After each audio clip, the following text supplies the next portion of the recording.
Good morning and welcome to the Lodestar podcast news. In brief, we're going to be rounding up the main events of last week's supply chain news and letting you know what you might see on the Lodestar this week.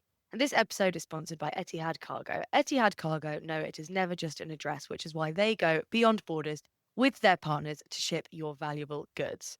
So last week we had a report that MSC had reached a new milestone and a record of 7 million TEU in its fleet. And also that Maersk was rumoured to be lining up an order for 18,000 TEU ships. But interestingly, this is kind of also going on at the time that we reported that there is somewhat of a grim outlook for carriers because there's this tonnage overhang that's set to last until 2030, which an Export-Import Bank of Korea researcher said was being compounded by little to no vessel scrapping. And also, rates are expected to enter a down cycle largely because of this overcapacity. So I'm now joined by Gavin van Marle to give us the latest ocean freight rates, which is somewhat of an indicator of what is going on with this supply-demand imbalance. Gav, where do we stand currently? What was the latest movement of the spot rates last week? According to Drewry's World Container Index, all ticked up by sort of fairly high single-digit rates. North Europe's up to sort of nearly $2,000 per 40 foot. The West Coast was up 9% to sort of 2,650 per 40. That was on the WCI, and that came on the back of the November the 1st GRIs on the Trans-Pacific and new FAK rates on the Europe-Asia trades. So it was sort of decent pricing discipline as per the WCI. However, on the Shanghai Containerized Freight Index, which gives quotes for the week forthcoming, we're starting to see some declines again. So it looks as if we've had a couple of weeks of slightly elevated rates due to price increases, and that these price increases are now beginning to fall off, and prices are set to decline once more. I mean, the SCFI for the route into the US West Coast for next week has it declining by 16%, down to sort of 2,200 per 40 foot. So I think we can start to see the structural supply-demand imbalance. So you mentioned there, Charlotte, it comes to the fore again. You know, you get these little pricing burps and then it declines again. Yeah, it's really not looking good for carriers. I was speaking to Matthew Gore, who's a maritime lawyer at HFW, about the upcoming contracting season. And he raised to me a couple of issues that carriers and shippers saw last time, such as like invoice lead times, rates, surcharges, and nominated volumes. The details of all of these and what to look out for in contracting can be read in the article I did last week. But he was basically saying that because the carriers are likely to be competing for volumes, that the negotiating power is probably going to be with the shipper this time around. But can carriers afford this? I mean, we had some Q3 results last week from the carriers. I think Maersk was one of the most read of these, so we'll stick with those. How are their balance sheets looking, Gav? Are they already showing signs of struggle, or are they in quite a comfortable position? Well, I mean, all the carriers have decent war chests that have been built up over the last few years, and that's not news for anyone. So in short, they can. I was at a very interesting sort of half-day conference in London last week, organised by the New York Shipping Exchange, NYSHEX. One of the things that we were discussing there was there is clearly some kind of freight rate war underway on some of the major trades, particularly Asia, but also on the Trans-Pacific. I mean, we reported last week that even with the GRIs that I've just been talking about, there were also some carriers that are immediately beginning to discount almost as soon as the GRIs were published. So that tells you that it's a very highly competitive environment. If we look at the Maersk results as a kind of reflection, and bearing in mind that there is always inbuilt lag to this because they're reporting on their third quarter and we're now, halfway into the fourth quarter. Nonetheless, you know, the fundamentals are the same. So their container volumes are up 30%. That's a really, really strong performance, and clearly indicates that they have been focusing on winning container volume market share. At the same time, revenue's down 10% to just over $14 billion, and its EBIT fell 61%. So, yeah, that indicates they're going for market share. They've increased the volume, but the revenues are down. So basically, you know, it's lower freight rates. Is this to the benefit of shippers? Well, of course, they want cheaper prices. The sense that I got from a lot of shippers at this conference and some of their forwarders was that it's not so much rock bottom rates that they're after. They're more interested in service reliability and paying a rate that is in line with the market. So I think you looked at index linked contracting as well, didn't you?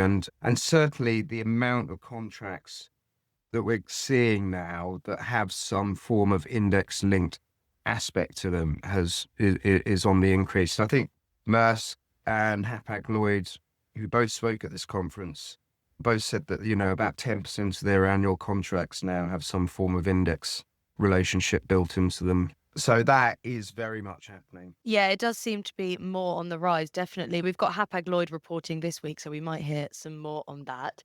On the port side, you had a few stories last week that indicated a renewed appetite for ports to concession off terminals to private operators. Do you know what might be spurring this? So two came to my notice last week, Charlotte. Chittagong, sometimes called Chintagram, which is the big export hub for Bangladesh, and Gladstone over in Australia. So the story with Chittagong was that basically the Port Authority is on the hunt for a consultant to help it develop what it calls a sort of systematic metric to manage the concessions that it's got going. So previously all the terminals in Chittagong were run by the Port Authority. It's now switching to a landlord model. And so we've already got the Saudi operator Red Sea Gateway Terminals operating Patanga, DP World and PSA are building facilities. I think APM Terminals is also building a facility there, which is great news, basically for the whole of Bangladesh, that it's finally going to get a working port. It's just completely arse about tit. So, it's like they've got these concession processes going with the private operators, but they haven't yet worked out how they're going to actually manage these concession things. In complete contrast to that, the Port of Gladstone, which is primarily a bulk gateway, Queensland coast, think of Brisbane, go another 500 kilometres north of Brisbane, you get to Gladstone, does a lot of coal, agriculture stuff from Queensland. Anyway, this is how you actually do a concession, right? You call for a request for interested bidders. You put it out there to the market. You say, this is the opportunity. Please deliver your submissions of interest by X time. You then judge those. You then draw up a short list, and then you start, you get the people on that short list, put the bids together. The question, of course, is whether a port, not really anywhere near any urban industrials or urban centre, does it really need a new container terminal? So I thought that was the interesting thing, is that you've got one process that's done absolutely how it should be, but I think it's questionable as to whether there's an economic base case for that opportunity. And on the other hand, you've got a port that is so utterly fundamental to the running of an entire country's economy, and yet somehow it seems very difficult to manage it properly. Now moving on to air freight, but before I do, I just want to say that this episode is sponsored by Etihad Cargo. At Etihad Cargo, every shipment represents more than just a destination. It is a connection, a promise, and a responsibility. And that is why Etihad Cargo works closely with its global partners to ensure that your valuable cargo is delivered with care, consistency, and confidence. With an extensive network and expert handling at every stage, Etihad Cargo really does go beyond borders to meet your needs and exceed your expectations. I'm now joined by Alex Lennane. Alex, last week you were at TIACA's Air Cargo Forum in Abu Dhabi. How was the event, and what did you hear were the main topics of conversation, more importantly? Well, I will be writing on it this week, but the main topics of conversation probably were how many events there are at the moment. I mean, I think there's 5 air cargo events in a 6-week period. And so you get quite a lot of dilution. So not everybody was there. Lots of people registered, but I wouldn't say that they all turned up. So there was that, but it was also lovely to be in sunshine, obviously. Abu Dhabi was looking at its finest. Etihad was obviously a great host. But aside from that, the main topics of conversation in the conference itself were really how good 2025 has been for the airlines, perhaps slightly unexpectedly. And there's quite a lot of data showing what has really happened this year. There's a few surprises in there, but it will all be on the Lodestar in the coming week once I've worked out how to get through it all. Yeah, there are a huge number of events. Great for air miles, but not so great for the jet lag. You also had several interviews while you were there. Did you get any exclusive info? I had quite a few, yes. One of the interesting ones, I talked to Carlo Logistics about its port and airport community programs. and also about how they might be at risk in a cyber attack. So that was really interesting. I had my first ever interview with Peter Pensiel, who's head of Delta Cargo, ex-Seaver. I really enjoyed that. He's a really interesting man, and I'm looking forward to getting that out onto the Lodestar, although I think there'll be some permissions that will be needed from Delta before I get the whole thing out. And I sat down with Stanislas Braun from Etihad Cargo, and we had a long chat about how Etihad's been doing and what it's planning for next year. I started by asking him what drove their profitability this year. Yes, very usefully, you have sent me the clip live from the event, which is very good to hear straight from Stanislas's mouth. But I do have to just say, as a disclaimer, that obviously there is background noise because it was recorded at the event. But here is what Stanislas had to say about what drove Etihad's profitability this year. So, I mean, we need to go back in 2024, where basically I started to reorganize and to make sure that we have the right focus on the customer. This is one of the main points I did in 2024. So, I mean, we did cut, for instance, Asia was one region. I put two, North Asia, South Asia. Because, I mean, when you see, I mean, the amount of cargo coming in the world out of Asia is more than 50%. So we need to make sure that basically we have the right focus on the source. So, for instance, I mean, we are very early in Vietnam, where we started 11 years ago with freighter, and now we have inserted, I mean, our passenger since this weekend. I was in Hanoi this weekend to celebrate with our customer. I mean, the start of a 6 passenger daily with a 787, which will allow us, I mean, to add 130 tons per week of capacity. But it's also about how we can serve Vietnam and South Vietnam, like Saigon, where we are not flying. And now we are operating, I mean, with Teleport, one of our partners, out of Saigon, where basically Phuket we're operating 3 to 4 times a day with a wide body. But as you know, I mean, there is not a lot of factory around. So, I mean, we need to fulfill this passenger flight. And it's what we are doing, I mean, thanks to this. So a part of the strategy, to come back to your question, was indeed, I mean, to put more focus where the source of cargo was coming and to split it into what we did with Bernard in Singapore, Southeast Asia, up to Australia and India, and North Asia, Jacqueline, based in Shanghai, for China and Korea and Japan. Thank you. Alex, something that has been a major topic of conversation for air cargo players in the last 2 years has been e-commerce. Usually, this is celebrated as a major source of steady volumes. But last week, there was a bit of trouble. I mean, we had a story that the French government had been sanctioning cheap Chinese imports. What are the details? So first, last week, it was all about sex dolls and France didn't like them. And now it's about compliance. So as of last week, authorities at Charles de Gaulle said they were going to inspect every Shein parcel. So I think estimates are something like 200,000 a day. So that's quite a backlog to go through all of that. Shein also said it would look at suspending imports. Now, we're not sure yet how this backlog is going, and we'll find out as much as we can. But I think it's quite an interesting turn of events in France.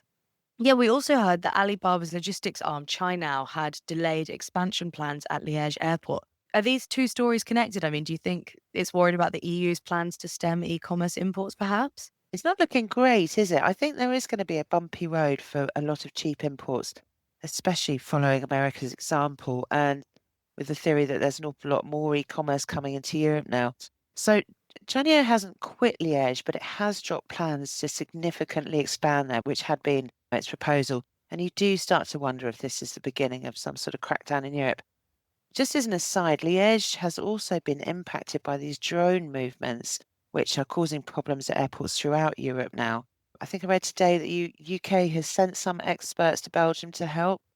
But yeah, not quite sure how that play out. But I think there is going to be a bit more compliance required by e-commerce companies in Europe. And finally, Alex, what is the latest with the US government shutdown? I mean, you reported that flights could be cut this week if it is still in place. Would this hit cargo volumes? I mean, presumably it would. Well, it started last week with a 4% cut to flights at 40 major airports in the US. Now, the airlines have mostly been saying that it's not going to impact international. It's going to be short-haul passengers who are mostly cut, and it's easier for them to get a rerouting or a different options, and it's probably less money for the airlines to lose. So far, so good. But the FAA has said it's going to increase the number of flights to be cut. So we'll have to see whether that will start to impact any cargo flights. And then, of course, there is a massive domestic freighter network, Amazon, UPS, FedEx. So it may well be that they have to start cutting flights.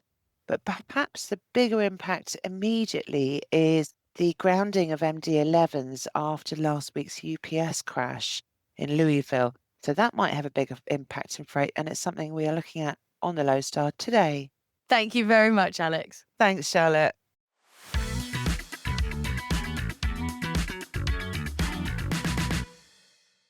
So now we have rounded up all the main points of last week's supply chain news. Here is what you might see coming up on the Lodestar this week. We will have more exclusive insight to come from Alex's interviews at Air Cargo Forum, as she has just detailed.